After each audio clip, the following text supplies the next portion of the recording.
Don't all of you guys ask all at once. AJ. What's up, man? Um, I was wondering how much information you should be putting into thumbnails, because like in the character stuff you spoke about before, you were talking about how you Excuse me. I see how you wanted to have enough information there that like it isn't ambiguous, so that when you render or you finish the design, that like there isn't going to be a whole lot of um, unexpectedness, I guess. Um, if it comes to like environment work. Um, I've been seeing a lot of environment thumbnails that are very loose. Uh, Sure. I think it's still the same problem. Like you still want to be clear with what you're giving somebody. I think environments can be a little bit looser in general just because they're implying a location. yeah, and there's just like I feel like in an environment there's typically so much going on that um, it's like it's almost impractical to go in and tell like every little story beat or story detail. Yeah, I think you're right. I'm not too much of an environment guy. I don't do that many environments, but I think you're on to the right track with that thinking. Um, Mostly because environments are usually just the supporting character in, let's say, a video game or a movie. Not always. Sometimes it's the main Mm. attraction. But in most stories, for instance, when you watch Jurassic Park, you're not like, man, that park though, like that fence, so good. No, those are just usually just like secondary, but they're still just as important to be well designed, right? But I think Mm. your suspicions are correct. But then, like, if you take a movie like Avatar, where it's like you are like, whoa, that Right. forest is amazing. Look, it's like Mm. crazy. I want to go there. Some people were like planning on committing suicide because they couldn't live there. You hear about that? That's crazy. People were like losing their I minds, didn't. literally That's losing good their to know. minds because they just wanted to experience it. And They should just wait 5 years for video games to catch up, and then we're all good. yeah, no, there's those outliners. There's people out there who are just, they're just super Yeah. crazy. um, but my point is that it's crazy to think that that's a thing. That was something that people were genuinely like wanting to kill themselves for. And but that's my point is like there's always an example for everything. You know, when someone tells me, yeah, well that can't be done. Um, I ask myself a series of questions internally, but one of the first questions I usually ask is that reasonable though? With all the information that we have, does that have merits in reason? Okay. And what I'm trying to allude to is this idea that I don't think so, right? Like for instance, if someone were to say to me, like what you said, but or let's pick a different example. Like if someone were to say to me that uh, making a video game all by yourself is just like really hard, if it not impossible. Like you can't make a AAA game by yourself. Like you're trying to make a game look like Mass Effect, whatever, by yourself. Pfft, not possible. Hmm. I would ask myself, okay, why do they say that? And we've talked about this, I think, in the beginning class, right? Like this perceived notion of it's not possible because you need hundreds of artists, and I'm like, or hundreds of people just in general to work on it.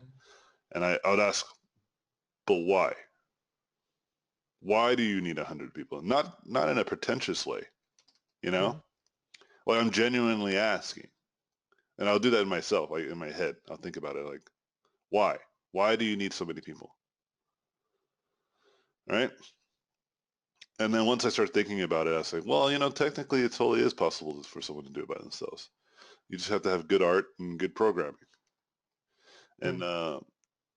you can do both. Someone can literally do both. And then I'll say, Mm. I would have even said that in like the 90s, which is true. Like I think there were some developers who were just like some very, very small teams that made amazing games, Mm. right? Maybe not one single person. Actually, that's not true. There's like a lot of the first video games were just made by like one or two people, right? Yeah.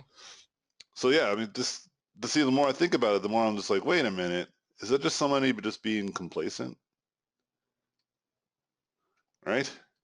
And let me be clear, my thoughts on complacency are not negative. My thoughts on complacency are actually very positive. Like if you can pick something that you love to do and that's fine, you don't want to change anything about it and you feel great about it, freaking dope, you know?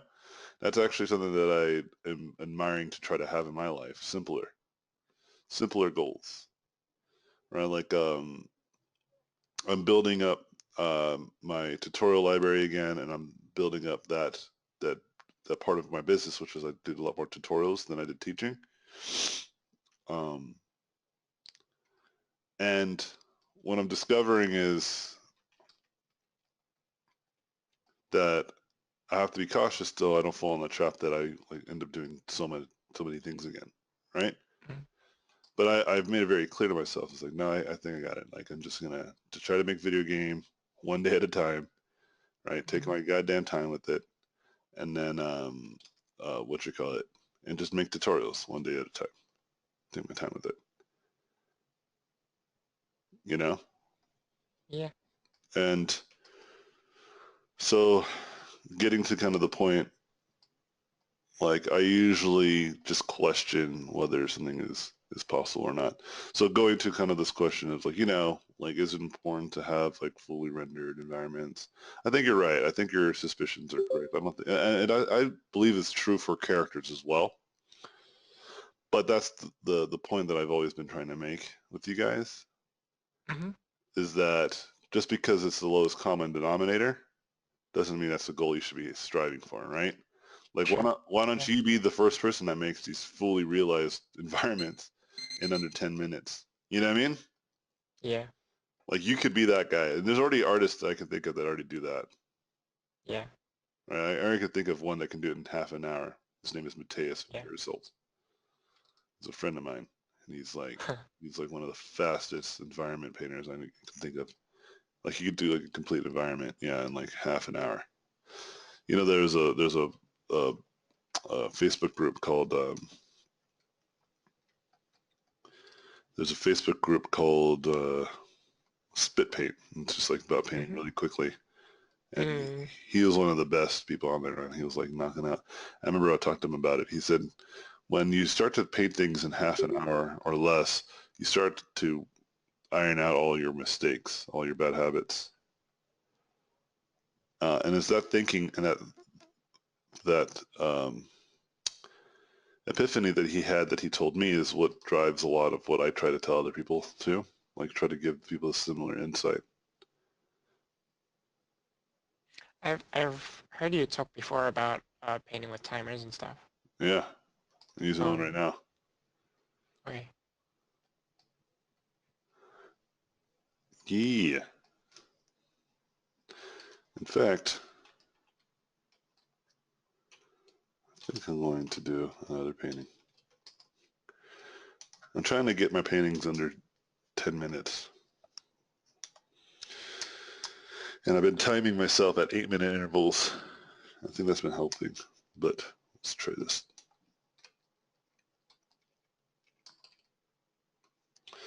Let me try.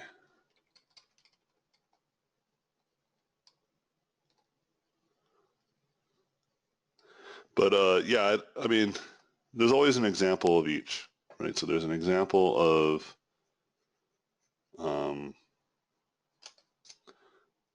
of someone who just does it exactly like super simple design, you know? And there's people that can do further out. But like I told you, and I'm just going to end it on this last note, which is that, people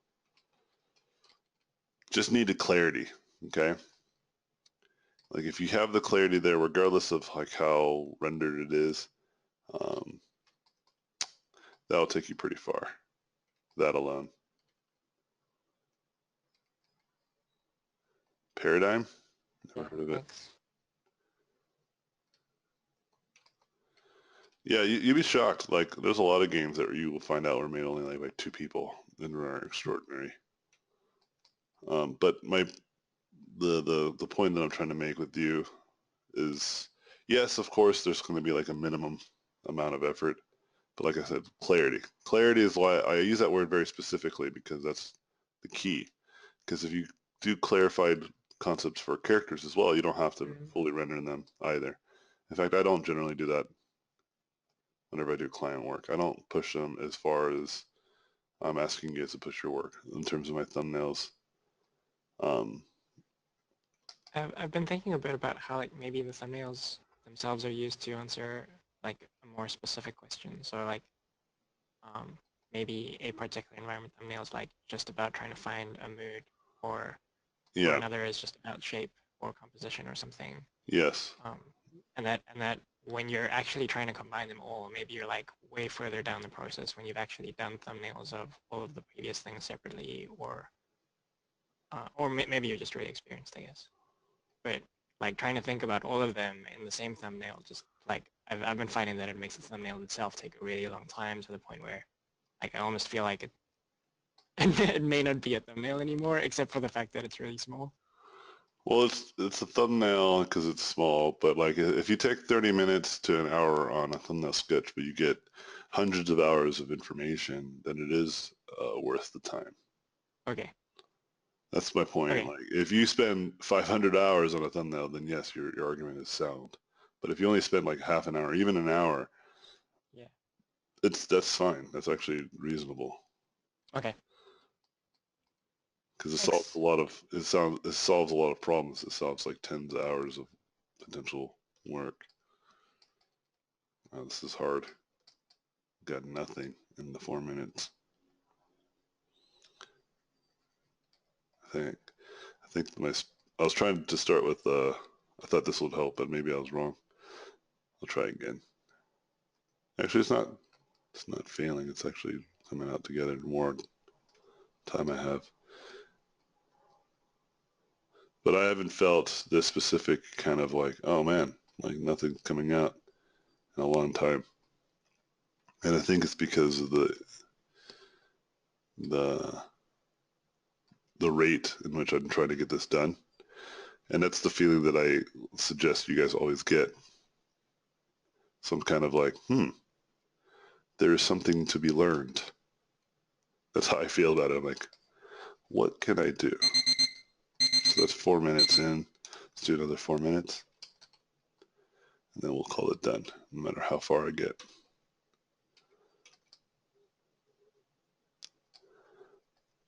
What happened? What are you guys talking about? I had to see laughter from Brennan. What? You're lucky I'm trying to stay focused. I'm going to go into chat. It's all documented. Oh, itching myself. Something to teach myself. Itch yourself before you start. Key to success, guys. Make sure you itch yourself before you start painting.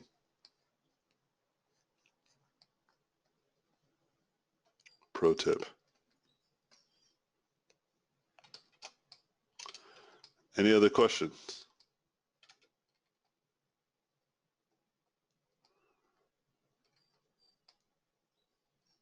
I guess I could ask one. Go for it. Oh, hold on, let me fix the sound. Still got you. All right. How necessary do you think it is for like people to learn 3D? And if we did go into like 3D, like what programs should we try and learn? Like there's so many, I don't know which ones I should try and figure out. Sure. Um, is it necessary? Of course, it's not necessary. Is it recommended? Do I recommend it? Yeah, I recommend it. Not because I think you guys should be 3D artists or anything like that. I recommend it because it teaches you a lot about the pipeline. It teaches you what other people have to deal with when they have to see your unfinished concepts. right? And then it also teaches you different and alternative ways to make concepts. Like you can learn how to make your concept in 3D. And so I highly recommend it almost in every class that asks this question. Now, what software? That's a tools question that I always answer Okay. with just try. Everyone loves every different software. You'll find someone who will praise one software over the other. You'll have one person talk shit about one software versus another. This is just true with tools and the history of time. Okay. And so I think like that's why I usually kind of ignore whether one tool is better than the other. I trust people's insight though. Like if people say like this one tool is pretty good, you should try it out. I usually uh, will. But if I've tried it out for years and years and I never felt attached to it, it's not to say that the software is bad. It could just be that I am intuitively just not interested in learning it or learning that software. And so then what I'll do is just spend some time questioning, if there's another software out there, and I'll try that. There's so many different softwares for a reason because different people have different kinds of intuitions. So you just got to find the one that speaks to you. Like every single software, like the developer, you have to imagine. This is what my good friend Jerry told me once, which was really good. So you got to imagine that when the people are making the software, they had an agenda of how the software was going to be used, like how the tool was going to be used, right? Like you could totally hammer in a nail into the wall using a stapler, right? Yeah. But that wasn't its intention, right? Um, and so if you understand the intention of what the users were trying to get, then you'll find more. Okay, let's try this again. You'll find more ease when it comes to using this tool. Because if you start to understand, okay, I understand that ZBrush, they were trying to build a 2D, 3D illustration program. So this is why it runs the way it runs. Okay? You have to understand that the software creators are, although they understand that there's a huge market for their tool, a lot of people used it differently than they intended. So that's why a lot of legacy aspects of that software are kind of counterintuitive to the 3D process. And for a long time, people just were used to it. But now, like, softwares are coming out that are trying to challenge that. Um, for instance, 3D Code, I believe, was designed to be a 3D painting software. So that was their intention. That's why it runs and feels like Photoshop once you get past some of the UI confusion.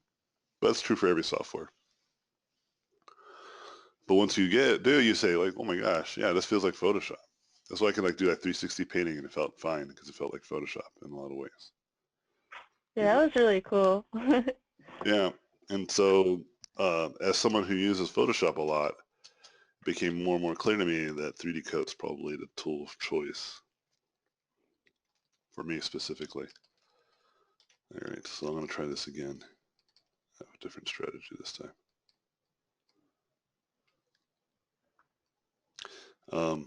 But yeah, I would say, yeah, the most popular tools, ZBrush, 3D Coat, Max and Maya are really popular, but people are starting to use like Blender because it's free. I'm looking into getting better at Blender because it's free.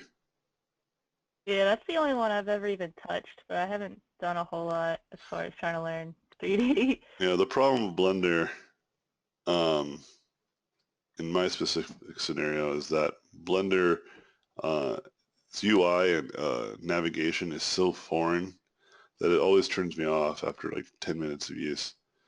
And Yeah, I got pretty frustrated with it. yeah, and it's not that it's bad. It's just so foreign. And it's one of those things where I'm like I know I've seen people do some extraordinary things with this, so it's not the software. It's definitely me and my stubbornness. You know, it's definitely Yeah. like my inability to just get past the UI and just try to find um, some use for it, right? Like I've seen so many people like do so well with it, so that's why I'm kind of like, and no, it's me. It's not the tool. Like the tool is, Yeah. of course, a tool has some things and restrictions that are preventing me. But if I was completely blanketed of ignorance with 3D software altogether, then um, then Blender, and I started Blender. Like Blender was the tool that I started with. I'll probably be one of those people that love it. You know. Yeah. But and I know it's me too because, like I said, um, because I have a lot of preconceived notions. Um, because there's like an ungodly amount of resources to learn the tool. So that's like it's one thing if it's like a really obscure tool and there's very hard to find tutorials for it, you know, then I get that, Yeah. right? But Yeah. there, But no, Blender has like a whole lot. dude, they have like there's a guy named Blender Guru, which is like that's Yeah. all he does. That's like his whole job is just to teach people how to be badass at Blender. And so like I said, it's me, it's not you, kind of thing. and and it's only because I have already preconceived ideals. Here, I'm gonna stop. Let me demonstrate. Like I am waiting for the software, and some people told me that it already exists, and they said it's Modo, but I've tried Modo. Maybe I should try it again. It's been a while. Um, where modeling is as easy as it is in this software that I love and I still use from time to time, which is Silo. It is just so much easier. Oops.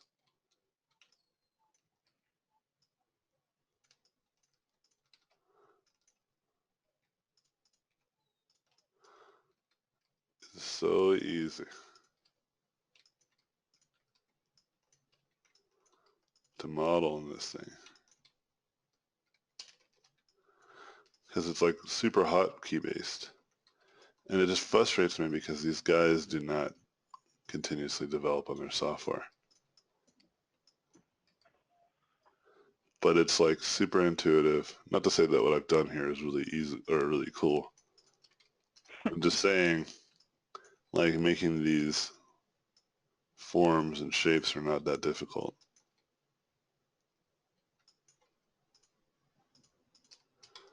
Um, I remember I had John help me make assets for Don't Wink Baby. And I taught him the software in like a day and he was able to make stuff in like a day's time. You know? Yeah. Like it's I just made something so quickly and so easily. Like you can slide things so easily too. It's like everything is just so like there's no drop down menus. I'm not using that many. I'm just making it.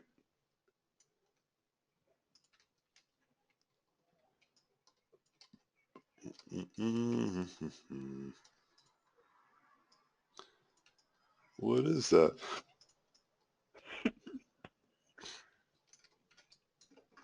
You know? And it, like the UI is super clean. You know what I mean? It's crazy clean. And so um, I was thinking about creating a D&D campaign, right? And I was planning on basically modeling it and creating it all in Silo.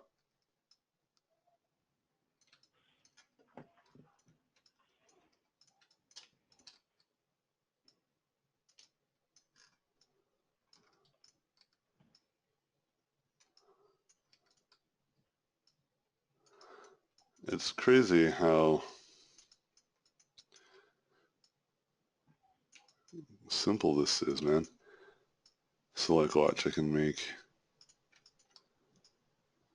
it's unstable. This is one of the reasons why I don't use this too often. Like once it starts getting like if you're just doing indie development, Silo's perfect, man. It is stable enough for super low poly, right? But as soon as you start getting into super high poly, it starts falling apart on your ass. And I mean like in the millions, like when you start, like just getting to a million polys is like too much for this software to handle. Well, I should have done this differently. It's fine. You get the point.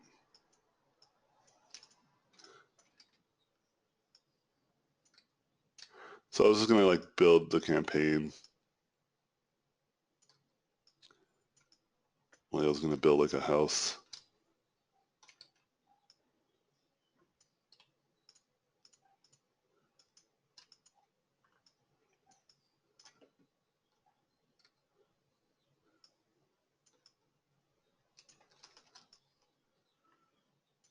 See how easy that was though? What the? Kill it.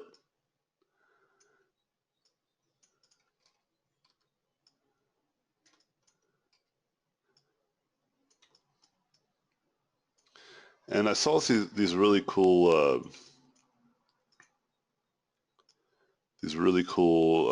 Sketchfab illustrations that are done in 3D. And I was planning on doing like a low poly one, just to see if I can. But then I thought, nah, I'll make an epic one.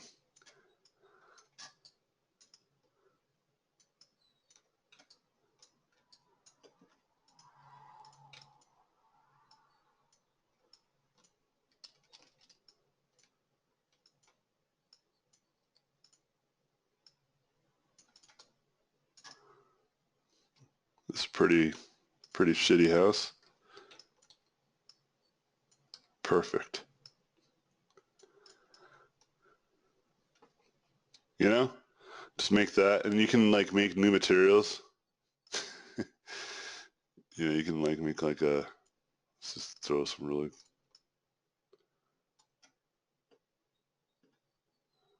apply, and then make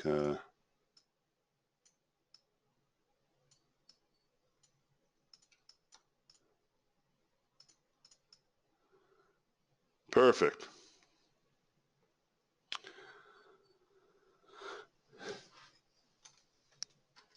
And what's cool about this low poly stuff is that you can take this and throw it into like Unreal or something and start working off like the super low poly environment if you wanted to go with that kind of style. Whoops.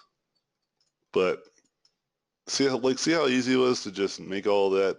Now, if I go in the Blender,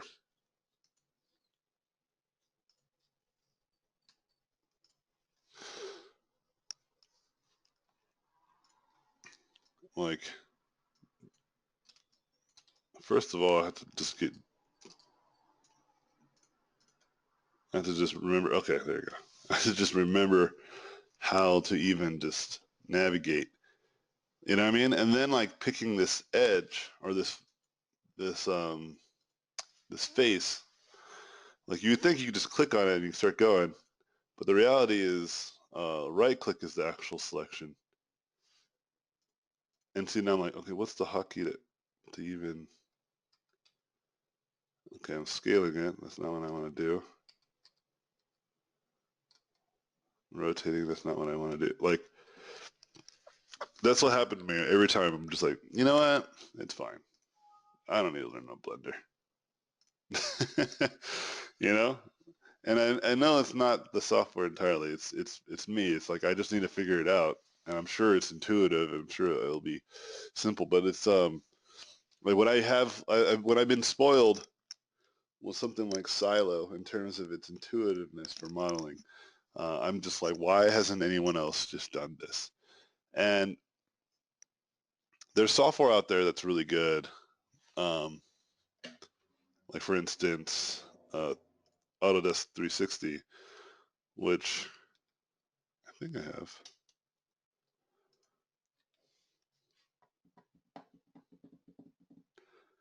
Have you heard of this software? No, I don't think so. Yeah, trial versions, man. Get trial versions or education versions and just keep trying them and practicing until you figure it out. Okay, and like, I'm on a laptop, like, it's not the best either. I got a solid state drive, but I don't know, like, do you ever have problems running any of these? Like, No, but I don't have a laptop that's not yeah, powerful. I have a very powerful computer and laptop. But I think a that'll lot of the probably be reasons, my next thing. yeah, I think, and the only reason why you want a powerful CPU and GPU is for rendering and processing. Unable to validate security. What? All right.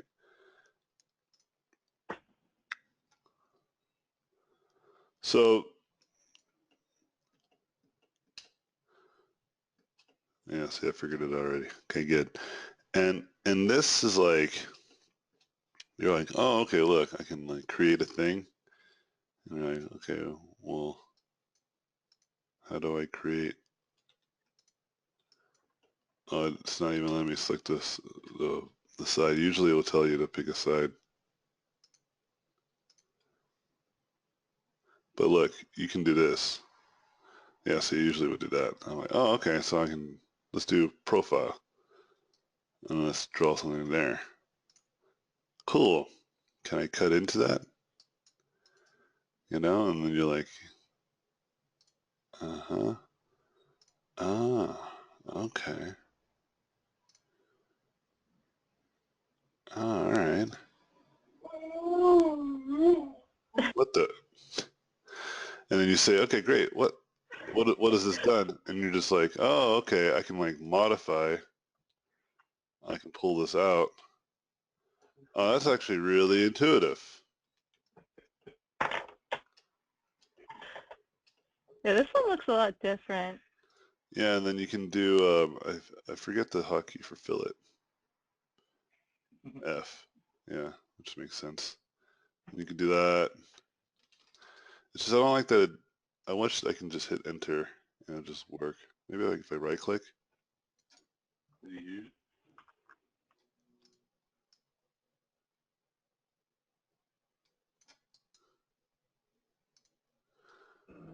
And it seems like this is again another software that if I just use a lot, I'm sure I'll get better at it.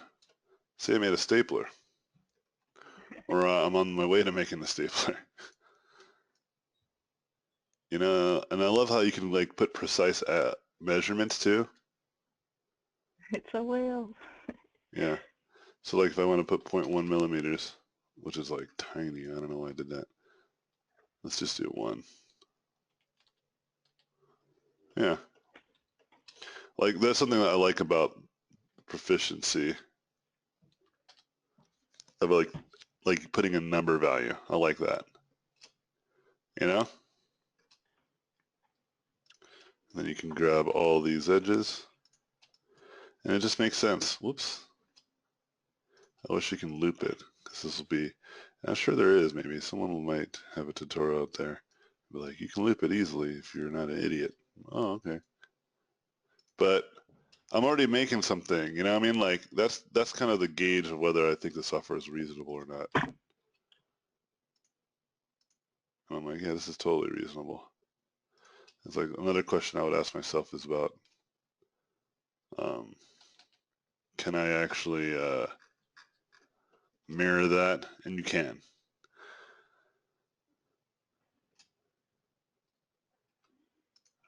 And you can extrude this out.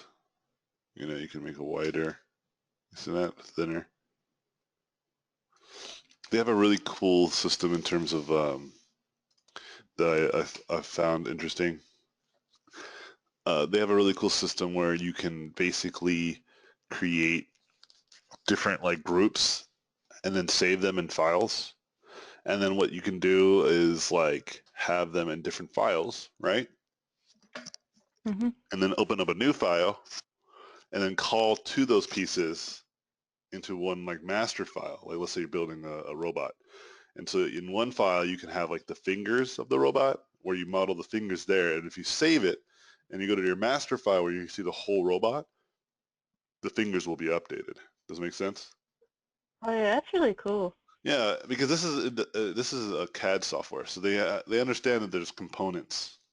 Makes sense. They understand that there's like you're building the elbow, and one like or someone else could be building the elbow while you're building the like you could have like literally multiple people working on the same concept, and then just save it out, and then like it'll update on the mother of all concepts.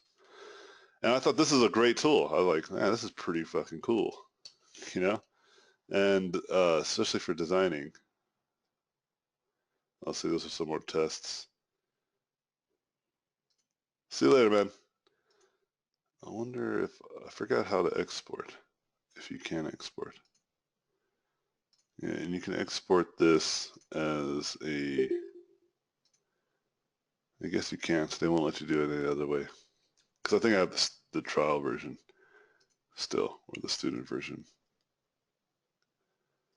Because I want to basically turn this into an OBJ or FBX file so that I can like bring it into 3D Coat and mess with it there. You know? Because you can get like super clean shapes and forms. Like these curves, that's what I really like. Is like those are hard to do in a lot of softwares. You know? So it could be a good mixture of learning how to use this one as well. Like you get those super clean, beautiful, flowy curved lines, you know? And then bring it into like a software to do all the detail. But I don't mess with that a lot, so and I get pretty good results from the software I do use. 3D Co actually has some really good curve tools. I just don't use them a lot. So I should just learn them and see if they're comparable. Yeah, I'll start trying the different ones out and see which ones I like. Yeah, that's what it comes down to. You just got to try it. Anyway, yeah, good question. Any other questions, friends? Can you talk a bit more about like how to finish a painting and when you can call it done? Yeah, so that question is asked often, and the way that I answer that question is the way I've been answering it. You compare your work to someone else's, and you just try to match that, right? And if you don't know when to stop because you feel like to match that work or that quality of work is going to take me forever, then just give yourself like a time limit. You know, like say I only have till Friday, or I'm only going to give myself 10 hours total. You know? And then you're just going to call it done, even if it's still garbage, right? But at least you can say, well, this is what it looks like when I take 10 hours of work into something. So let me try again with a different kind of project, right? And try to do it in 10 hours again. You know what I mean? And then just constantly be doing that. Because when you're doing it for yourself, yeah, I understand there's a really hard gauge of when do you want to stop painting, you know? Like how do you decide that? Like I agree. Like that's very difficult to do. It's very challenging. But for me, it's not so challenging. Not because I'm amazing. Everything I do, I love. I just don't care. Right? Like I'm just like, oh, I'm done. Like when I get bored of it, I just stop. Right? And that's been true most of my career. Like there's times where I like took it very seriously because I knew that I wasn't as good as I needed to be. Like when I had art tests, and I've never taken my paintings to the furthest, to the far, you know. I'm like, okay, I need to get better about that. Until like when I started working at Sony, I made a very clear effort to become better. And so whenever I was asked to do something, I would really try like so hard, you know. Mm. And then that taught me that when I spent a lot of time on something, it taught me a lot about what I was doing wrong. That's kind of what I was trying to get you guys to learn too. It's not so much about finishing the painting, it's about showing you your weaknesses very obviously to you. It will reveal to you that, hey, I don't really know my anatomy as well as I always say I do. Because if I did, I wouldn't have been spending 17 hours trying to draw this one finger, you know? Like when So, you realize that, would you kind of stop and like go to study whatever? yeah, I always still encourage, like when you're doing a finish, like when you're on the process of finishing a painting, you stop periodically and do practice runs, right? Okay. But that's the point. Like as you're finishing the painting, do you see kind of what's happened right there, or like what I've like inclined, which is that when you start to do more and more and push your work beyond the limits you've ever taken it, you start asking yourself new questions that are very related to your immediate weaknesses. Mhm. But if you don't do that, right, like if you always stop right before it gets hard, you're never going to find out those weaknesses directly. You're always going to find them indirectly. Mhm. Oh, Does it make sense? yeah. Yeah. Yeah, and so that's why, yeah, it's hard to say. Like now in the professional industry or in the professional world, it's more like if you, sorry, I thought my wife was calling me. If you want to know when you know how to finish a painting, it's, your boss will tell you. They'll just say you're done. Yeah. Okay, it's more for the personal, right? That's why I always encourage people to just time yourselves, give yourself quantitative goals, like goals that you can test the results later. You know, like you can go back and be like, okay, I can see why it took me so long to do that thing. Mhm. Yeah, I like these 8-minute paintings. They're very challenging, but I solved one of my problems. See, this one was also 8 minutes. So let me talk about it like this. My timer's about to go off. I'll just stop now. I still think I could do better, but let me explain myself. So I always teach you guys that you should do interval timing, which is where you say, okay, let's say I had to do something in 30 minutes. Break that apart, whether that's in 15 minutes here and 15 minutes there, or 10 minutes there, 10 minutes there, right? And then 10 more minutes. So it all adds up to 30, right? And I tell you guys this because I do it for myself. I have a timer that has 4 different timers that you can sync up at the same time, meaning that I can have one for an hour, right? And then I can have one for 30 minutes, and I can have one for 10 minutes. Does this make sense? I normally just use it for 2 timers. If I ever use 3 timers, that third timer is just like the overall time. Like if I say I'm only going to work for 2 hours total, you know, or I'm going to be at my desk for 2 hours total, and after 2 hours I have to go do something else, regardless of what I've done, you know. And but I rarely do that one. I usually just do the 2 timers where I would have like, let's say I want to try to get something done in 20 minutes. Then I'll break that apart into 8-minute or 6-minute intervals, you know? So I'm constantly checking in on myself. Because after 6 minutes or 8 minutes, it goes off, and then I'm like, oh, what am I doing on Facebook again? Like digging deep, arguing with people on politics again for like the last 7 minutes, you know? Or I went online to find some reference, but then I ended up checking, my Pinterest. Or not my Pinterest. I went to go check my Pinterest, but then I found a series of artwork that has nothing to do with what I'm looking for. But I was just so inspired and intrigued, you know? Like that happens so often. So like timing yourself kind of like wakes you up and says, hey, like, have you been working though? And like, oh no, man, oops, and then you go back to, and right now, timing yourself even for like trying to make your work better is a great tool, especially if you already have a lot of intuition or skill built in. It compounds it.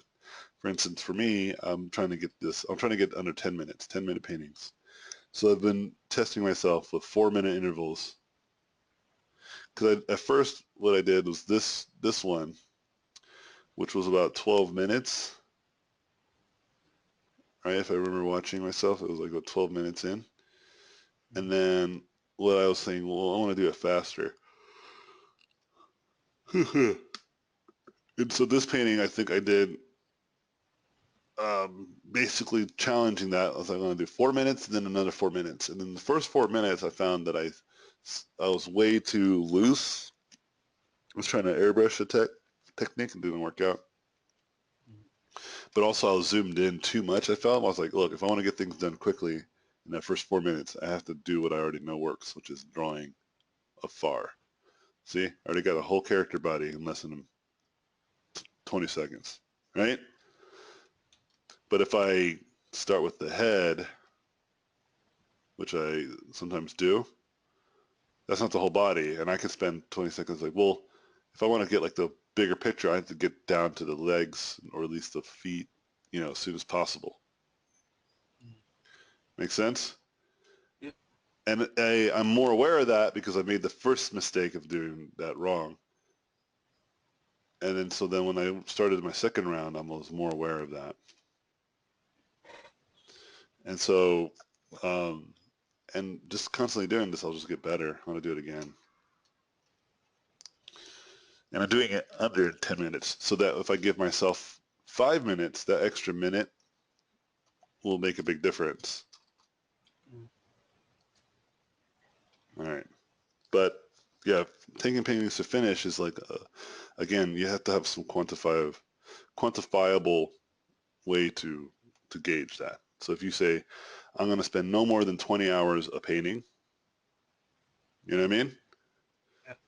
Then like from start to finish, from concepting it to thumbnails to rendering it, etc. If you jock your time and say, okay, that's 20 hours is like a week worth of work, so it's like I'm going to make sure that at the Friday I can get something finished or what I consider finished. Then you can gauge it by the next Friday's work. Make sense? But if it's like loosey-goosey, like you don't know when you finish painting, like one painting takes 7 months, another painting takes a day, you're just like all over the place. It's hard to gauge because there's some days you're painting something, you're like, man, this is amazing. And another day it's awful. Like it's because you don't have any kind of structure to gauge or base off of any of your work on, And so if you um, document how long things take, you can start documenting the improvement. Because you're always improving regardless if you're documenting it. That's my point, right? You're always getting better regardless if you're paying attention or not. My argument is that when you're paying attention to it, it keeps you motivated in that sense that you're getting better. Like you're getting better not indirectly. You're getting better directly, right? That's very helpful. So for instance, I started making these characters. So this character took roughly 2 hours to make. I think it's still really good. But then this character took about 2 hours to make. And I'm just only getting better and better. I was able to add even more detail to it faster. It's only one tone, but it's fine. This was like done in 3 hours. That extra hour, I was like, I got a lot of cool stuff going on with this cool sci-fi character. All right? And it's just because I remember spending almost half an hour trying to merge the layers together so that way I can control the different values. But then I realized it doesn't matter. I can just paint it in. And I was like, God damn it. I wasted like a whole hour, almost an hour just trying to figure this out, like half an hour to an hour. But it's fine. Like I needed to make that mistake. You understand? But I've already done like sci-fi heads in 3D Code all the time. In fact, I think sci-fi character design in 3D Code is the easiest.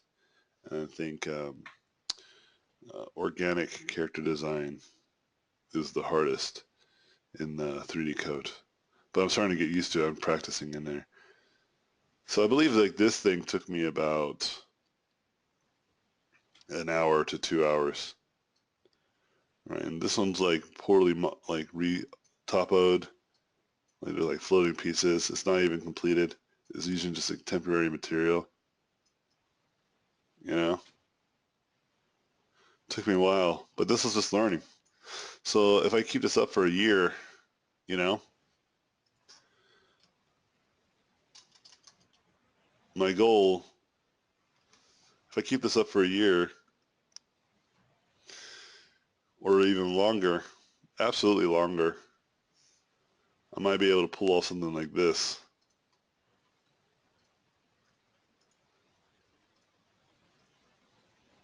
Or something like this. So he's like right now, one of my idols in terms of effectiveness with his models. Look how badass this is. You know? Like he is like my inspiration to what I want to achieve in 3D modeling. Yeah, now that I haven't looked at this in a while, I should do more quality control because this is outstanding. Oh, wait a minute. Did he not even open the mouth? Oh, wow. But those eyes are a different model though, for sure. Let's investigate. Yeah, they are. Okay. Yeah, see, that's something I need to practice. I needed to get really good at the retopologizing part, so that way I can like get away with what he's getting away with. Wow, so good. Look at these chains. Oh, those are like super garbage.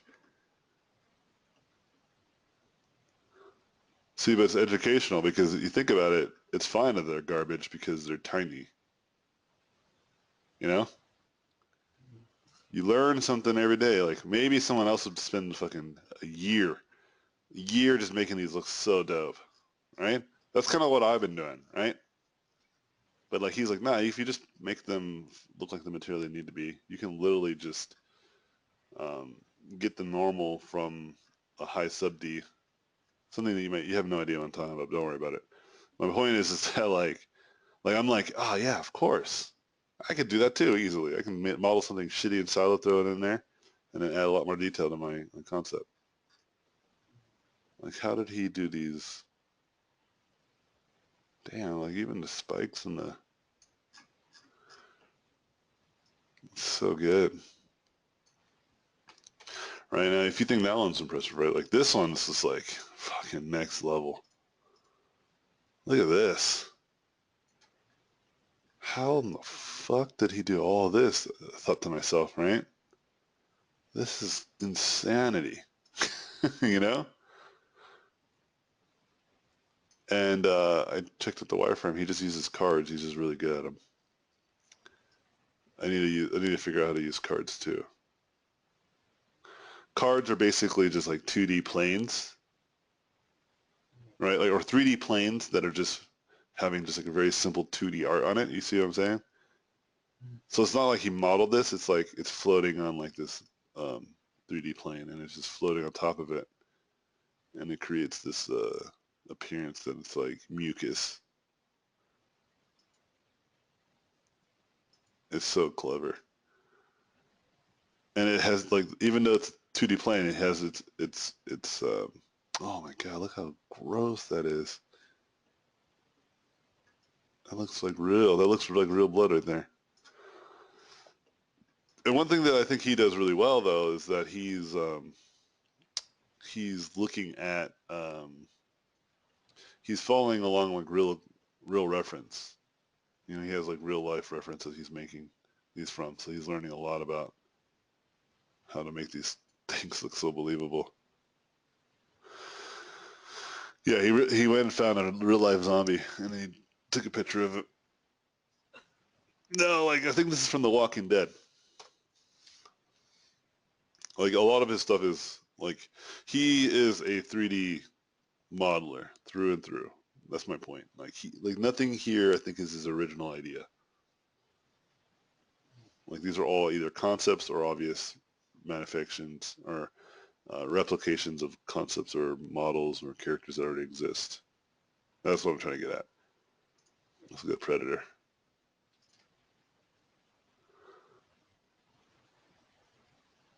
But hopefully you get my point. Like, you just gotta just keep timing yourself. You gotta keep practicing, keep challenging.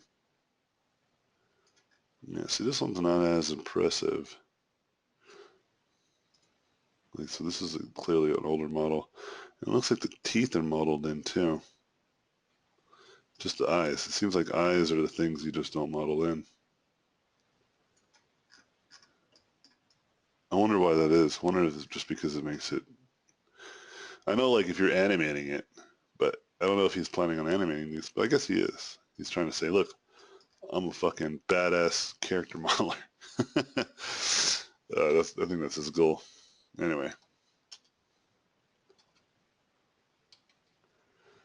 Same thing with this game that I'm making, right? Like, I'm timing myself. I'm keeping track of how long it's taking me. So far right now I'm at like, oh, I already made a mistake. So far I'm at like, I believe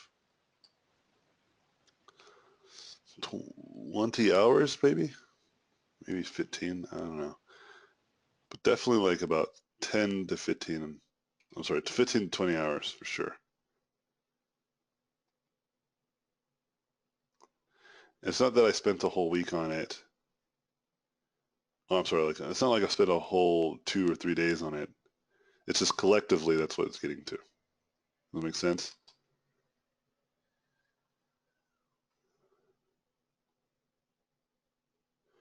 But a better way that I'm thinking about gauging the time is like, can I get it done in a month?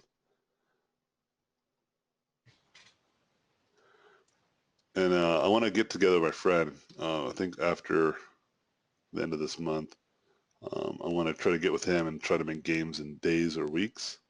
We had this really fun idea of like just getting like an Airbnb and just bunking down for like a few days, like 3 or 4 days. You know, take like a miniature sabbatical and just try to make a game, at least a prototype of a game. You know? Yeah.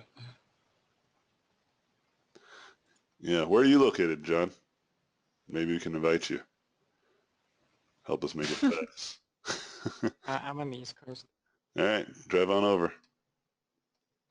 Yeah. Yeah, we want to. Like, I need to learn some effects in Unreal. I Yeah, already the studio is at sent the studio to Mauritius to game jam for 3 months. 3 months game jam. That's how long it was. Yeah. Yeah. Yeah, I think a month is a pretty good. Like, to me, like, I feel like you can get a painting done in an hour, Hmm. like a really accomplished painting, and that's just with collecting knowledge and skill. I don't think that most of you guys will accomplish that goal easily right away. But I'm just making a statement, like I had an intuition that, like, you know, the painting can be done in about an hour, right? Like a really really good painting. And now I'm thinking, now you could probably do it in half an hour. You know. Yeah. Um, so that's kind of where I feel. And my intuition saying something similar about game development. I feel like um, where I'm at, like I think it'd take me at least three, maybe more, like maybe 3 to 4 months to truly make something that I would say is pretty good. You know, like something that because the problem though, with, like, for instance, Don't Wink Baby that I didn't get a chance to do, or at least I didn't do, was I didn't test it with other people Mm-hmm. like enough. You know, I didn't like Mm-hmm. test and then adjust, test and adjust. That's something that I didn't think about. It's like, oh yeah, I can make this game fun, not just excruciatingly, like not just like pulling your teeth hard, because it was so hard. But I wanted it to be hard. Like I wanted it to be one of those like freaking die hard like old school Nintendo games, you know. Mm-hmm. But I didn't want it to be so hard that people wouldn't even want to play for like a minute because they couldn't. Because it's like one of those, like, Yeah. it's like Flappy Bird's hard, where if you just touch something, it's like so punishing. And Flappy Bird's like if you touch something, you lose instantly. And Don't Wake Baby is the same way. It's like if you touch something, like you pretty much could wake the baby up. But like people who love that kind of stuff, like one of my students, he tried it and he was like, he's really into that kind of stuff, like where it's super challenging. He like loved it. He's like, this game's freaking amazing. Because I'm a big fan of those types of games where they're hard, but they reward you for skill. Makes sense? Like if you can, it's not impossible. It's just hard. It's just really hard. And you could do it quickly too. Like John proved that he could do it, like beat the first levels in under 14 seconds. It was just crazy. If you play it, you'll find like, damn, that's insane. Um, but he was able to do it. Like I like the idea that the game was made for people that are very difficult. It was very difficult and challenging. That's why I love games like Dark Souls, Demon Souls, Bloodborne. You know, they're challenging games, and I think that that was the problem though. I didn't want it to be that challenging where you couldn't learn from it right away, right? I wanted it to be challenging, but a little bit later on. I think a great example would be I think his name is Super Meat Boy. Yeah. Have you played that game? Yeah. Yeah, that's a good example because they do teach you the game mechanics quite quickly and quite effectively, but they don't pull back, right? Like it's still very difficult even in the beginning, but they make it very clear that it's very difficult. Like I didn't do that, it's just like, okay, I get it, and then, Yeah. and you And just also keep like running, and you're just like, God damn it. Um, but when it's really hard, they've also made the controls really tight so that like you know that you messed up. It wasn't yeah, the game fooling you or anything. yeah, and that's the thing. Like my controls were tight and everything. I think it was good. It was like perfect. It just wasn't. It just didn't teach you. I think there had to be one moment where, like, I believe that if I made the game again or if I went back, uh, it would be like a 10 to 15 level game or something, with the first 2 to 3 levels just teaching you, right? Like how to move, how like because there's only three mechanics, right? Which is if you touch stuff, you make noise, right? But if you don't get to the baby soon enough, then the baby will wake up, right? And the third one would be a flashlight. If you have your flashlight on for too long, you wake the baby up too, right? That's pretty much it. And then you just have to get past the obstacles, and it's just how quickly can you get it. And I didn't want it to be a long game, but I didn't teach that there was a flashlight and that's how the baby can wake up. I didn't teach that there is um, I mean, the obvious things is like if you touch something, that makes sense. But the light, I tried to explain it all in a little narrative in the trailer, but I think you have to play like that. Like I learned that you need to have players play that. So I needed to make at least 2 or 3 levels, where players can just win barely, but it was like it's not impossible. Yeah. Yeah, it's definitely from my personal experience. It's like when my son was born and I already had my daughter, and I was just like, babies are rough. And so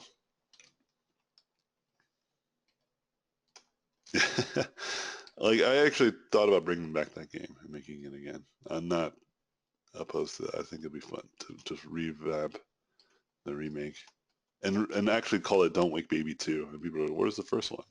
As if like the first one was a success or anything. It's like, no, this is just the literal sequel to the first one that never really was popular.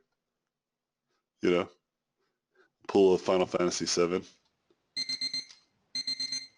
It goes from Final Fantasy 1, 2, 3, 7.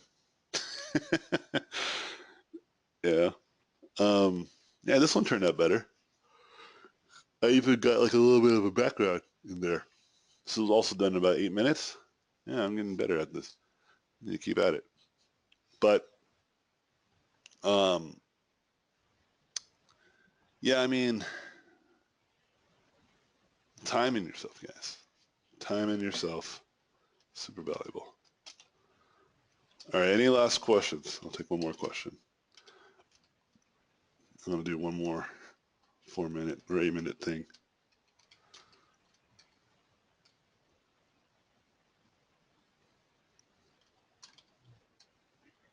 Follow your hearts. It's Kevin's birthday today. Is it? Yeah. Aw, how old are you, Kevin? 12? I'm 9. You're 19? Yeah. Oh, nice. Get your whole life ahead of you, man. Yeah. Just eat right, exercise. Yeah, you'll live forever. Yeah, I wish. No, I'm pretty positive people are gonna live forever. Like, if it's not our generation, which is my generation, people that are in their 30s now, definitely your generation, like my children's generation. You guys will live forever. Yeah, Yeah. it would like to be the last generation to die. Yeah, I think I'm gonna be the last generation to die. But I'm hopeful that it's not true because think about it. This is my logic, and let me know if you guys think it makes sense, and I'll tell you guys why it should and why you guys are wrong if you doubt it. Um, so if I live like the technology today already makes people live 10 to 15 years longer than they did 20 30 years ago. Okay, and it's an exponential thing, right? Moore's law, right? Like things just get more exponential. Okay, meaning that there's I'm on timing. I need to get back to painting. Um, see, timer. I looked at the timer. Oh yeah, that's right. Trying to accomplish something. Um, so if I can live another 30 years, there should be potentially technology that will allow me to live, like medical assistance and technology that will let me live for another 20, 30 years. And I'll be like 50 or 60 at that time. That will allow me to live longer, another 20, 30 years. So if I was already expected to live to my 80s, to 90s, then I'll be expected to live to my 100s. Okay? So then when I'm in my 60s to 70s, there will be technology that will expand my life another 20 to 30 years potentially,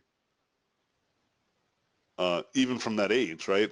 People that would be 12 or 18 or 19 at that time will be expected to live 50 years longer. You understand what I'm getting at? And so then these people will be living to 150, 30 years from now. That could be a thing where people are now can live up to the 120, 130. Okay? And Yeah. and then if I live, so now I'm like 80 years old, expected to live to at least 100 years old. So by the time I'm 100, there will be technology that will allow me to live 50 to 60 years. Right? And if I live to 160, there will be technology that will allow me to live hundreds of years. But then Like, you probably need to consider how capable you'll be when you're that old as well. see, so that's a good argument, but you're wrong. Wow. And let me explain why, man. Because they just discovered something called NAD+. Have you heard of this? No. That basically there's genes in our body, in our brain, that turn on and off. Okay? It's built into our DNA. And what happens is that some genes are just off, right?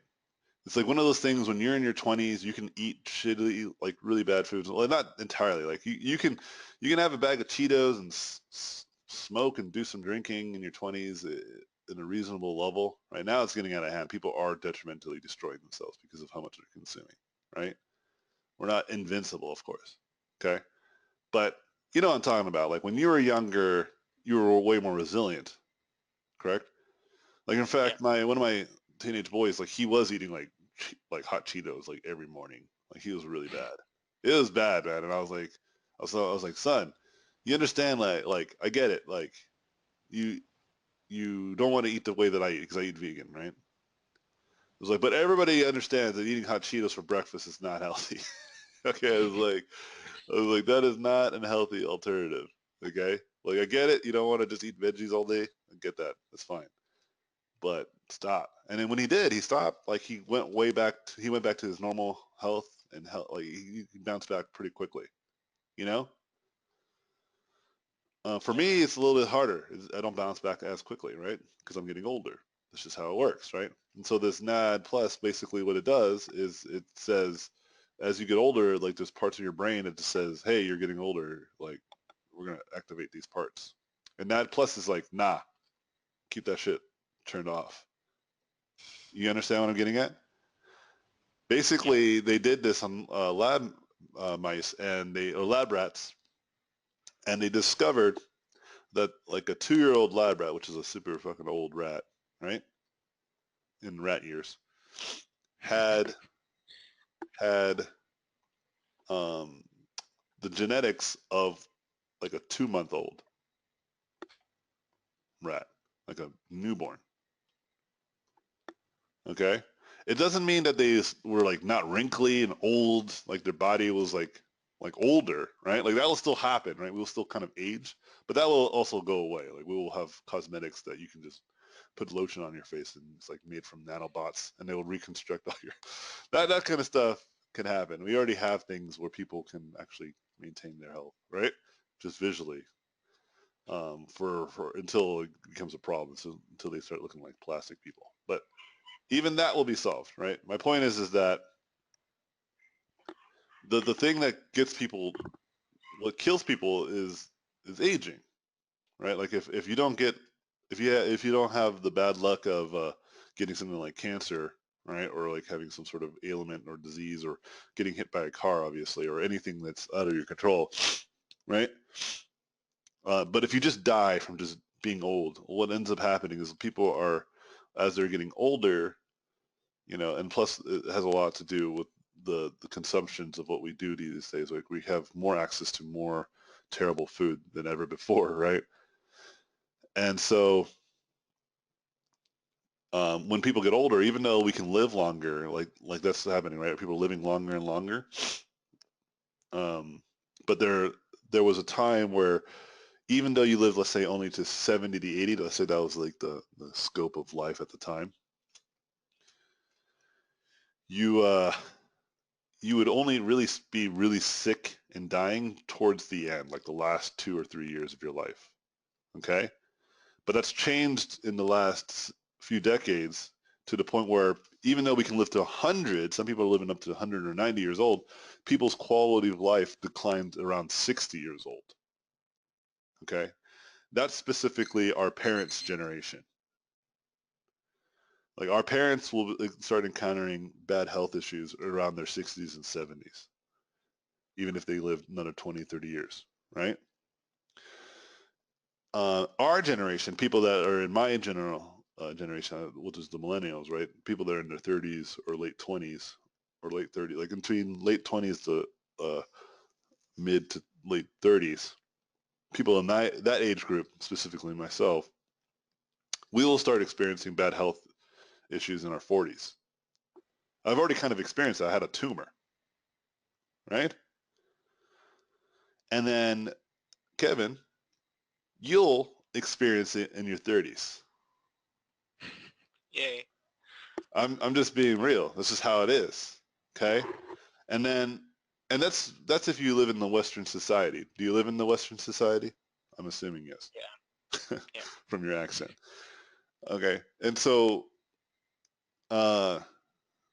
that's why like my sons, for instance, were already like they're really out of shape and they're barely coming out of high school. And then a lot of their friends are also out of shape, but not anymore because, he hangs out around me and he sees what I've been doing. He sees that I stay in relative shape. And he takes it pretty seriously since he saw that I had a tumor. And he's like, oh, okay. And he understood, but he just was being naive, right? But he changed that. And so now he's eating better. He's working out. He'll be fine. He should be good. He feels better too. He's like, dude, I feel way better. Like, I'm like, want to do stuff? I'm like, yeah. That's kind of what happens when you eat right and exercise. And so what NAD Plus will do, it won't prevent you from getting like severe diseases like cancer and stuff like that. That doesn't matter how old you are, right? But what it will do is potentially prolong the ability to really feel sick, you know? And then if you don't feel sick, like if you don't get dementia, right? If you don't get like Alzheimer's, or if you don't get like brittle bones, or if you don't get like things that just happen from wear and tear because your brain turned off that part of your brain that kind of maintains everything, you know, then you'll be one of those like old people that are like in their 90s that are just fucking still running like 20 miles a day, you know? And then one day we'll just be like really sick, like for like a week and then die. Which is the way that I think most of us want to go, right? We want most of our life to be awesome, and then the last like week or two, we're like, ah, damn, life is like all death is coming real hard, right? Because you don't want to be those types of people that, like, trust me, man, like when I had my tumor, I didn't know I had it. For like 3 years, I was just in pain and suffering, you know? And there was even days where I was just like very suicidal. I was just like, God, it'll just be better to be dead. That's how painful it was sometimes, right? Imagine having that for like decades. That would suck, you know? Like, I could handle it for like a week or two. Like, ah, man, this is rough. And then bam, I'm dead. That's fine, you know? But like for decades, I was like, dude, no way. And so I completely changed my lifestyle and everything. Plus, I want to live long enough to see my kids grow up and have their own. Brendan, yeah, you know, I don't know how to break this to you, but you're probably gonna die. You know, so I don't know if you know. Yeah, that was the whole argument I had when I was debating somebody with healthcare because they kept on comparing it to like car insurance, and I was like, listen, in car insurance, like I get it, like you know, if you never wreck, whatever, it's fine. And if you do get in a car accident, that sucks, and the insurance companies will pay for that. But no matter, unless you get into a severe accident, which puts your health in danger, you can always walk away, right? And you'll never be in severe debt. You'll just be without a car, you know, which might make your life worse, which I'm pretty sure it will if you especially live in California or places that you need to drive. At least back then, if you have Uber now, you can do that. You don't have to drive anymore. But my point is that uh, everybody gets fucking sick. Everybody's gonna fucking die, right? And that is the problem why making health insurance a business. Nobody is not gonna get sick. Where like I have gone my whole life, the 20 odd years I've been driving, I have never got in a car accident. And I've decided to stop driving entirely. So now I will never potentially get in a car accident that is based off of what I've done, right? Doesn't mean that someone else can't crash into me or whatever. My point is that the insurance company has got my money and it's fine. I get it. That's what insurance is for. But to say that you're never going to get sick and you're never going to die, which I am saying, which is funny, the irony of it all, is that's the root of the problem with this whole health insurance being a business, right? And I made a whole argument about this. It's like you have to understand we have to all put in money. Like I think Paul Ryan over here in the States, he was like saying something like young people pay for the sick and old. Like that's unfair. It's like, bro, young people will become sick and old one day. Like what are you talking about? Like then what happens when the young people get really old and they need extra coverage and they can't afford it? So you're telling them the next generation doesn't have to worry about it? Like, don't you see that that's the situation that we're in today? The baby boomers put us in this situation. They had an opportunity to save us from this whole corporate medical care, but they chose not to because socialist. That word was a very scary word back then. They I could have mean, saved us. in my country, we're pretty socialist, but the elderly are not treated very well because we don't put as much money into them as we probably should.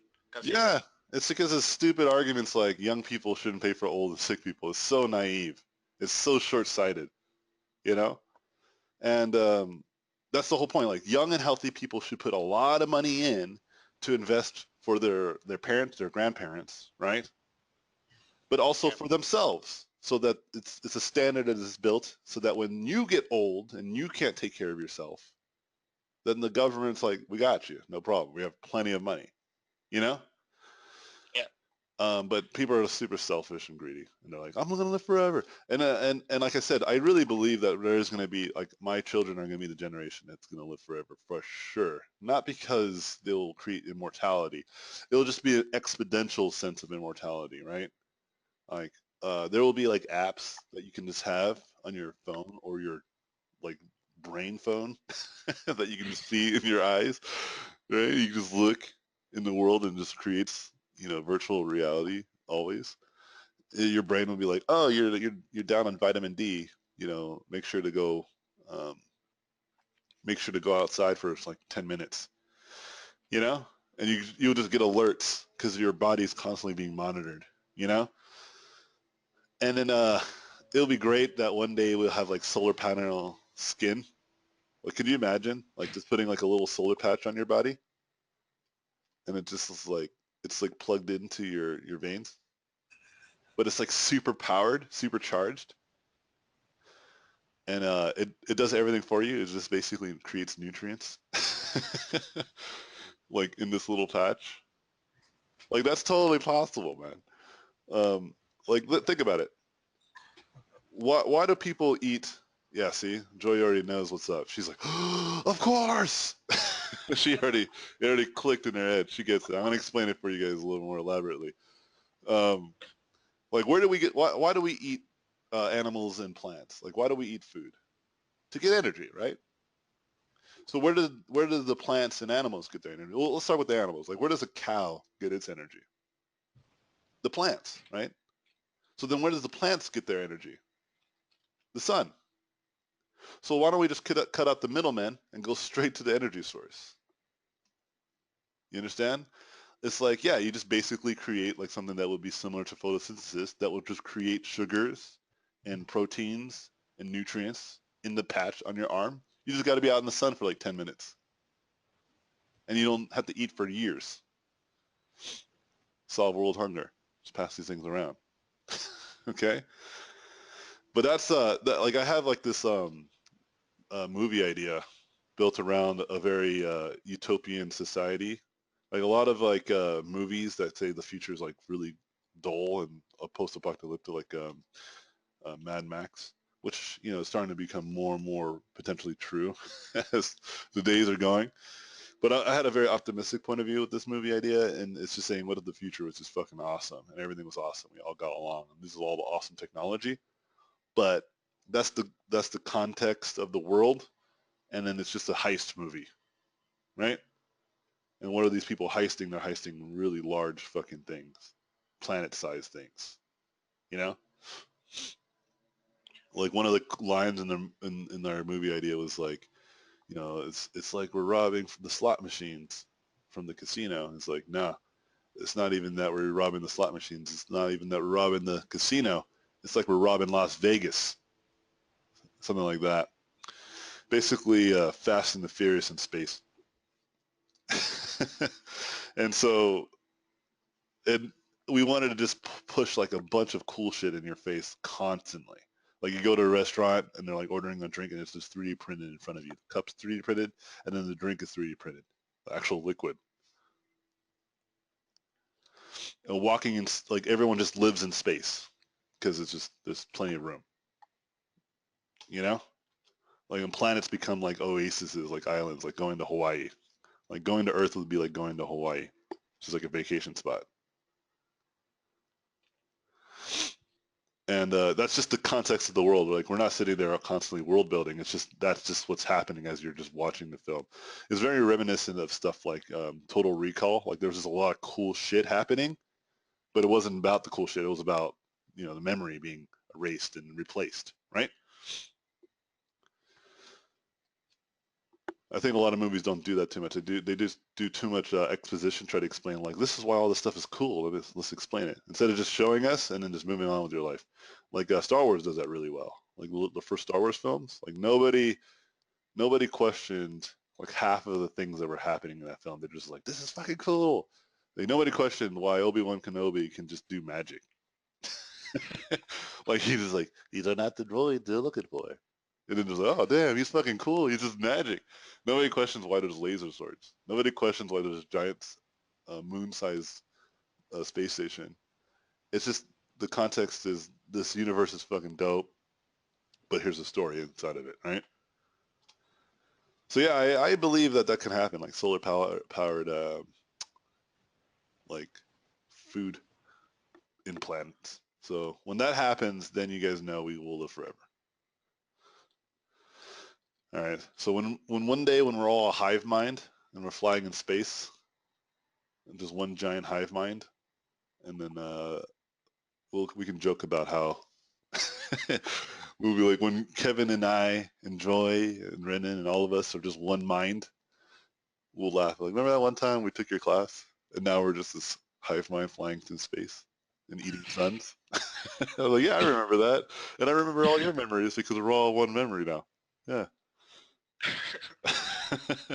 Remember when we had jokes and we used to laugh at stuff? Yeah, nothing's funny because we see the meaning of life, and then the meaning of life is to transcend different universes.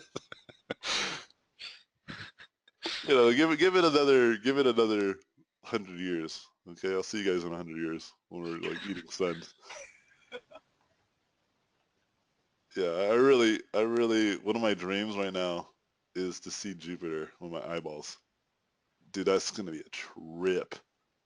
My real eyeballs, if I still have them. Robot eyeballs still count.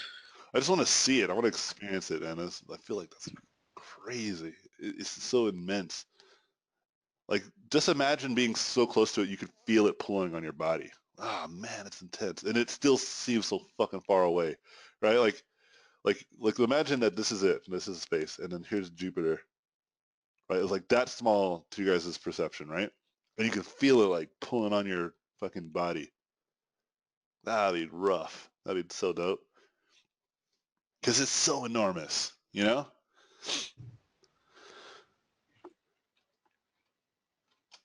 Yeah, that's exciting. I'm getting excited even thinking about all that. But anywho, happy birthday, Kevin. Thanks. May you live forever. Just eat right and exercise might happen for you, bud.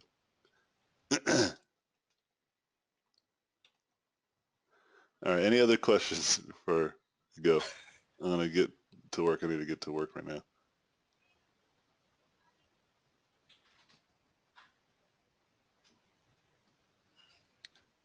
No? All right, guys. Well then.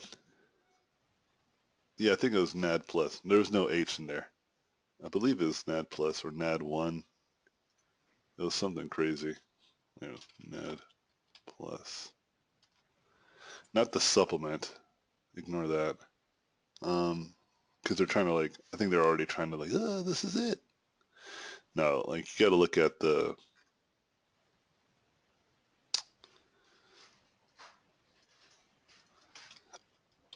because it's not, the actual thing is not in,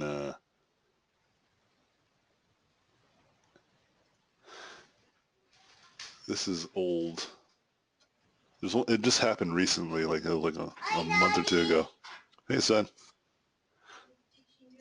It's okay. I'm almost done. Let's say, yeah, here you go. I forget the doctor's name too. Let me find an article, and then Dr. Lindsay Wu, that's not him, but maybe he's part of the team. Yeah, this is it. Yeah, David Sinclair. That's the guy you want to look up. So this is a legit article. So yeah, read about it. Look into it. But don't go out and buy that supplement because that's not like they're like trying to capitalize on people who don't know enough. They're like, oh, I didn't get it. It's already out there. But it's not invasive enough either to be something that couldn't be mass spread. Like it's super simple. Like you just put it in drinking water and then it just works. You just drink it every day and bam, you're potentially never going to age. And so they're doing human trials now, I believe. So give it like a year or two, and then you'll see something come out. They'll be like, "This shit works, guys." Okay, so just give it like a year or so. Like you have to generally test it, make sure it's not going to kill people. But yeah, I appreciate you guys. Get that NAD plus so we can all be a hive mind in 100 years. And I'll talk to you guys later. And actually, before I let you guys go, one thing, I really appreciate your guys' efforts. You guys did all a really good job. I think you guys need to continuously keep painting and working with each other and hanging out and talking. Like, that's a really big deal. A lot of the jobs I've got, like 90% of all the jobs I've ever made or have had have been through friends or acquaintances that I've made in this industry. And plus just like having people get my back and constantly give me feedback and help me out has always been a tremendous use of growth for me as well. Like, I've found a lot of growth in having people nearby and talk to. And so I recommend the same for you guys. Just talk and hang out with peeps.